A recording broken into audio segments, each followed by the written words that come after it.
కంపు రాజకీయం, ఐఏఎస్ల కలవరం, తెలంగాణ పరిణామాలపై దేశవ్యాప్తంగా బ్యూరోక్రాట్ల చర్చ, హస్తినాలోని ఐఏఎస్ సర్కిల్లోనూ వ్యక్తమవుతున్న ఏహ్యభావం, అంతర్గత రాజకీయాల్లోకి బ్యూరోక్రాట్ల లాగడంపై ఆగ్రహం, విష సంస్కృతికి తెర తీయడంపై సీనియర్ నేతల్లోనూ అసంతృప్తి, కేంద్ర సర్వీసులకు వెళ్లే యోచనలో పలువురు మహిళా ఐఏఎస్లు, టార్గెట్ మినిస్టర్ బూమరంగ్తో ముఖ్య నేత దిద్దుబాట్లు చర్యలు అని చెప్పి చూస్తా ఉన్నాను. ఏఐసిసి స్థాయిలో అడిగితే ఏం చెప్పాలనే దానిపై మల్లగుల్లలు, తెర వెనుక దారితీసిన కారణాలపై బ్యూరోక్రాట్లతో విస్తృత చర్చలు, మహిళా ఐఏఎస్పై కథనాలు మీద సీట్ 8 మందితో ఏర్పాటు అని చెప్పి చూస్తా ఉన్నాను. ఎప్పుడేం జరిగింది? 6న ప్రముఖ నటుడి నుంచి ఫోన్, తన సినిమాకు టికెట్ రేట్లు పెంచాలని వినతి, సరేనన్న ముఖ్య నేత. 7న టికెట్ రేట్ల పెంపునకు సంబంధించి అధికారులకు ఆదేశాలు విషయం తెలుసుకున్న మంత్రి ఆగ్రహం. అదే రోజు సాయంత్రం 6:30 సదరు మంత్రిపై ప్రభుత్వం అనుకూల ఛానల్తో అసభ్య కథనం అని చెప్పేసి చూస్తాను. ప్రభుత్వ అనుకూల ఛానల్లోనట, ఏది ఎన్టీవీని డైరెక్ట్ ఎన్టీవీ ప్రభుత్వం అనుకున్న ఛానల్, దానిపైన అసభ్య కథనాలు వస్తున్నాయి. జనవరి 8న టికెట్లు రేట్ను పెంచుతూ జీవో జారీ, రేట్ల పెంపు జీవో విషయం తనకు తెలియదంటూ మంత్రి ఆవేదన. దీన్ని వెనుక పెద్ద మతలబ్ ఉందని గ్రహించి తర్వాత రోజు మాట మార్పు. జనవరి 10న జరిగింది ఏంది? అసభ్య కథనాలపై ఐఏఎస్ల ఆగ్రహం, పోలీసుల ఫిర్యాదు. ఏది టికెట్ల రేట్లు పెంచలేడని చెప్పేసి ఏమో ఈ కథనం రాసిరు. టికెట్ల రేట్లు పెంచిరని చెప్పేసి అసభ్య కథనాలపై ఐఏఎస్ల ఆగ్రహం, పోలీసుల ఫిర్యాదు. వ్యవహారం ముదురుతుందని గుర్తించిన మంత్రిని బ్యూరోక్రాట్లను చల్లబరిచేందుకు కంటి తడుపుగా సీట్ ఏర్పాటు.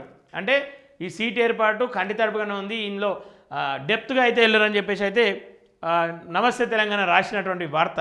ఇక మరి ఎట్లా పోతారు ఏంది అని చెప్పేసి మీరైతే గుర్తుంచుకోవాలి. ఎందుకంటే వాళ్ళు మీ పైన ఒక బురద తల్లిరు. ఇప్పుడు మీ పైన బురద ఉంది.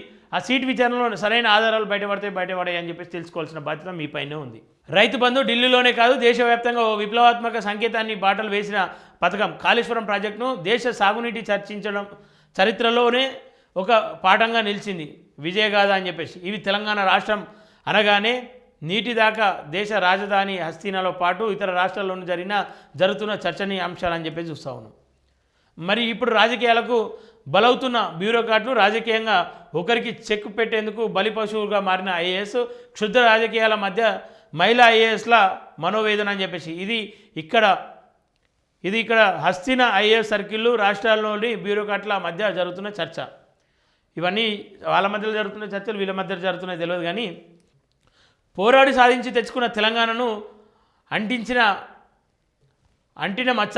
అవును, వినేందుకు కాస్త కాటుగా అనిపించిన కొన్ని రోజులుగా తెలంగాణ రాష్ట్రంలో చోటు చేసుకున్న పరిణామంతో దేశ వ్యాప్తంగా రాష్ట్ర ప్రతిష్టను భంగం వాటిల్లుతున్నది. దేశ చరిత్రలో తొలిసారి ఒక ప్రభుత్వం తమ అంతర్గత రాజకీయాలకు కంపులోకి ఐఏఎస్లను అందున మహిళా ఐఏఎస్లను లాగిందని చెప్పి చెప్తా ఉన్నారు.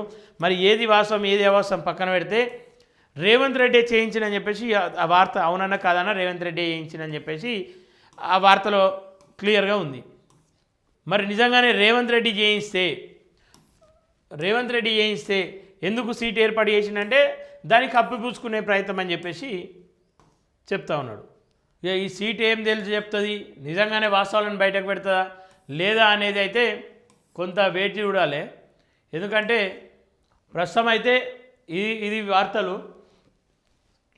ఈ సీట్లో ఎట్లాంటి ఆధారాలు బయటపడతాయి, ఎన్టీవీ నిజంగానే ప్రభుత్వ అనుకూల ఛానల్ అని చెప్పేసి అందులో రాసిరు కదా, నిజంగానే ఎన్టీవీ పైన సరైన ఆధారాలతో వాళ్ళపైన శిక్ష పడదా?